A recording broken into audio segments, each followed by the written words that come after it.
Hello. I wanted to preview this book reading with why I'm reading it online. I have searched before for Christian books that I'm interested in reading online to see if somebody has read them to make it more easier because I am an auditory learner.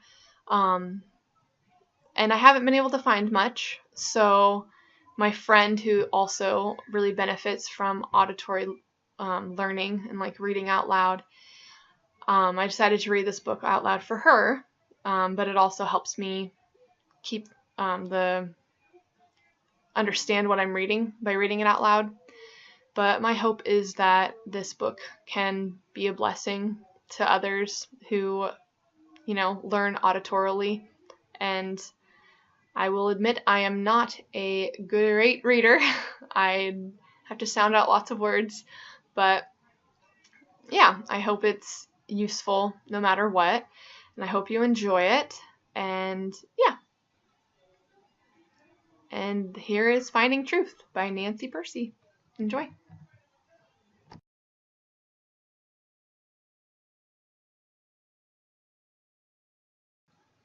Let's start with the foreword.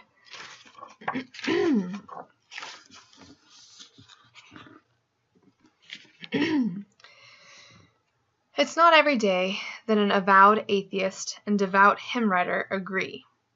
First, from famed atheist Richard Dawkins, faith is the great cop-out, the great excuse to evade the need to think and evaluate evidence. Faith is belief in spite of, even perhaps because of, the lack of evidence. Second, these words from the composer of a beloved hymn. You ask me how I know he lives? He lives in my heart. Pastor and musician Alfred Ackley wrote the hymn He Lives when challenged by the question, why should I worship a dead Jew? His answer is that Jesus is not dead, but is the resurrected Messiah. How does Ackley know? He lives within my heart. What Dawkins condemns, Ackley approves. But note, both atheist and hymnist declare that faith is a matter of internal realities. In contrast to this internalized definition of faith is the liberating call to test everything that infuses the Christian worldview and animates finding truth. In this vibrant mindset, people are expected to think for themselves, question authority, examine evidence, and push for answers that make sense of our world. The phrase, test everything, is in Paul's letter to the young church in the cosmopolitan seaport of Thessalonica in ancient Greece. Paul is urging Christians to maintain a critical distance against claims to speak prophetically for God. After all, anybody can proclaim, God gave me a vision, but that doesn't make it so.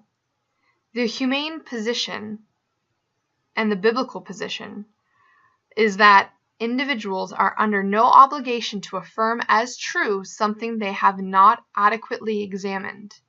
Moreover, if after careful examination a claim is falsified by the evidence, it should be rejected. There are no privileged truth claims under these theistic mobilization of mind, and that includes an affirmation as central to Christianity as the space and time resurrection of Jesus of Nazareth. If Christ has not been raised, your faith is futile, states 1 Corinthians 15:17. Some people may balk at the linkage of fact to commitment, but the dynamic worldview set forth in the biblical data welcomes the connection. For example, when the skeptical disciple Thomas refuses to conclude, apart from empirical evidence, that Jesus had risen physically from the dead, precisely that kind of information was presented to him in John 20:24-28. Thomas was not persuaded by looking inward in his heart, but by evaluating evidence in the external world. He then made a commitment on the basis of relevant facts, not because of a lack of facts, and certainly not against them. The same tough-minded realism is evident throughout the scriptural record. The Old Testament reports, for example, that in Exodus of the Hebrew people from Egypt, they were led by a pillar of cloud during the day and by a pillar of fire during the night. Exodus 13:21 and 22. These were public phenomena visible to the naked eye. When the Hebrews reached the Red Sea, they crossed at the specific geographical point on dry land that just moments before was deep underwater. This was a miraculous event that all of the people of Israel observed and participated in. The return of the water, wiping out the pursuing Egyptian troops, was likewise an event opened to observation. Exodus 14. At Mount Sinai, the people of Israel saw the flashes of lightning and heard the clashes of thunder. They saw fire and heard its crackle. They saw smoke and smelled it too. They felt the trembling of the mountain, a trembling that could have been measured by a modern seismograph. This is the empirical evidence or context in which the Hebrews listened to the audible voice of God as he communicated the Ten Commandments to Moses in Exodus 19 and Deuteronomy 4:9 through 13. As we turn to the New Testament record, the shepherds of Bethlehem were able to check out for themselves the real-world truth of what angels had said about the birth of a baby not that far away. Not merely a subjective vision, but a flesh and blood infant in a real manger. "Let us go over to Bethlehem and see this thing," they said. Later the shepherds returned to their fields, glorifying and praising God. Why? Because what they found was just as it had been told to them in Luke 2:15 through 20. When John the Baptist was in prison and facing capital punishment, he sent followers to ask if Jesus really was the Messiah. Jesus' response to the adduce publicly observable miracles that lined up with the previously given biblical indicators on how to identify the coming Messiah. "Tell John what you hear and see," Jesus said. "The blind receive their sight, and the lame walk. Lepers are cleansed, and the deaf hear. The dead are raised up, and the poor have good news preached to them." Matthew 11:2 through 5.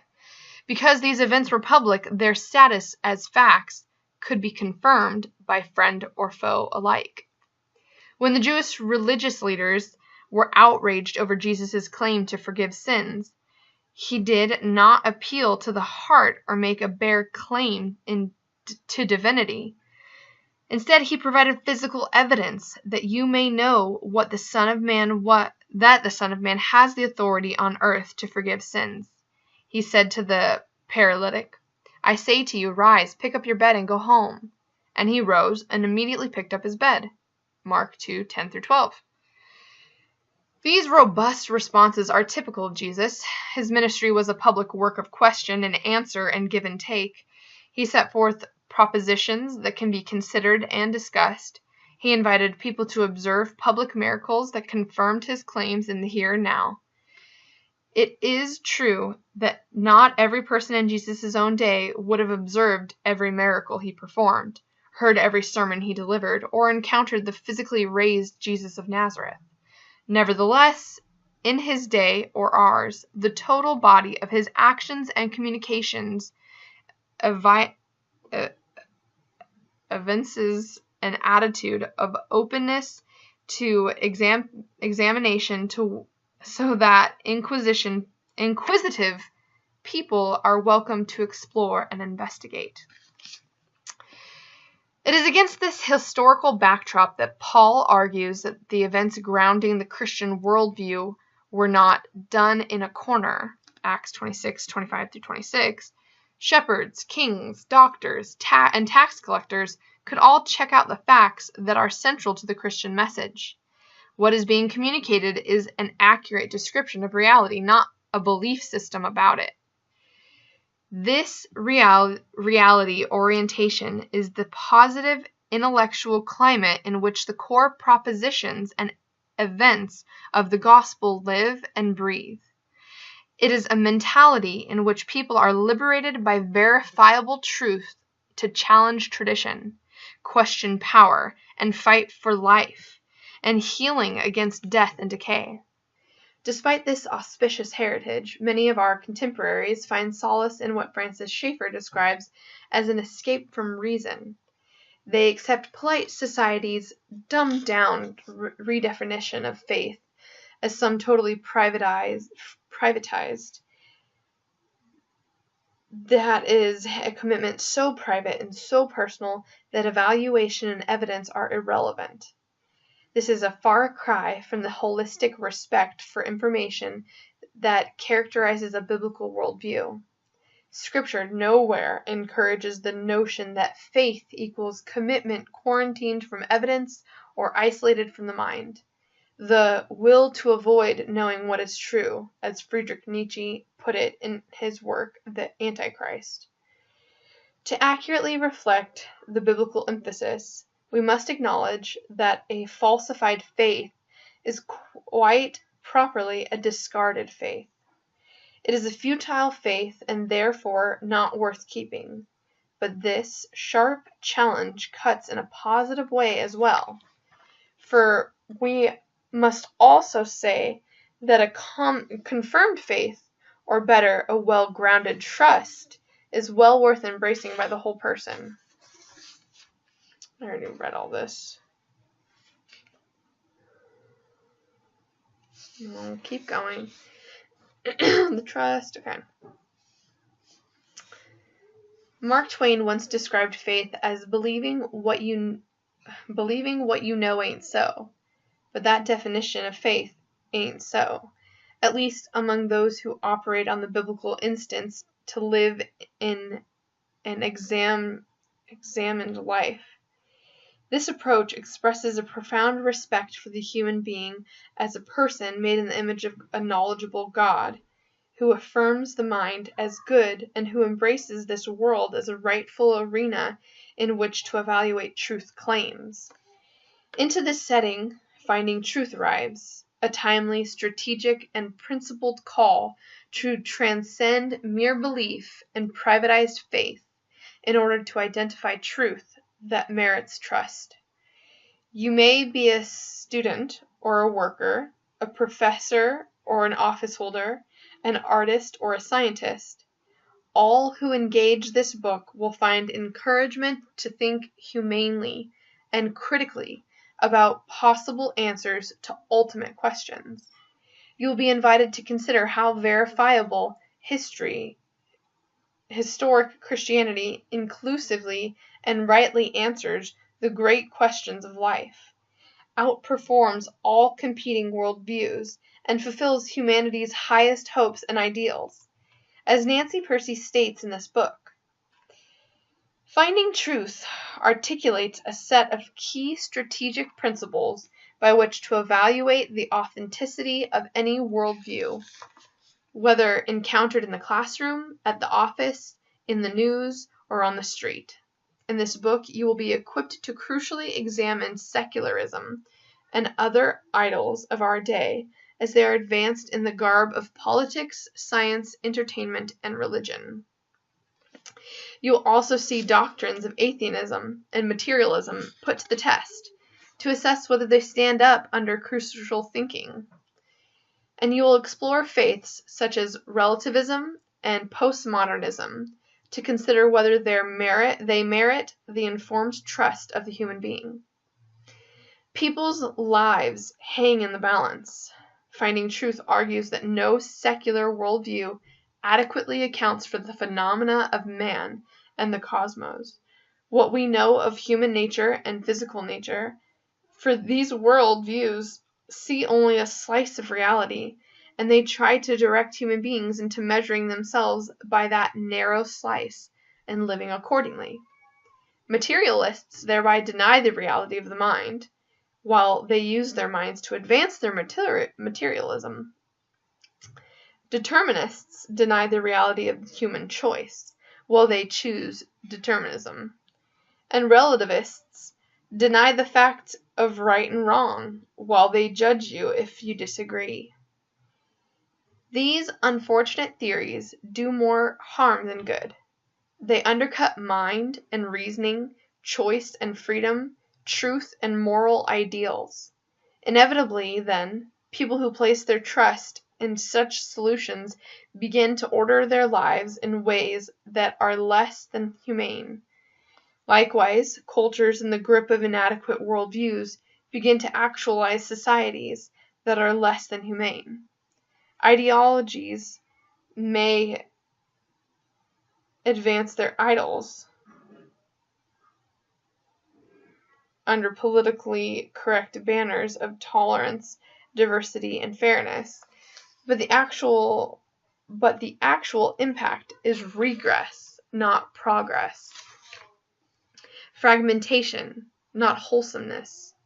People are crushed.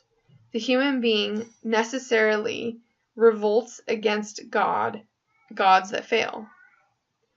For many, journeying through the 21st century, losing faith and saying goodbye to empty answers may be key to finding livable solutions to the great questions of life. Finding truth articulates a rationale and a strategy to critically evaluate the possible answers to the big questions of life, to seek the solutions that reconnect our deepest longings with our highest aspirations. Offered here is a humanizing unity of fact and meaning that open-minded people can consider and discuss, test and examine, and then actualize with integrity across the whole of life. This is goodbye to privatized religion, and hello to a noble and verifiable God.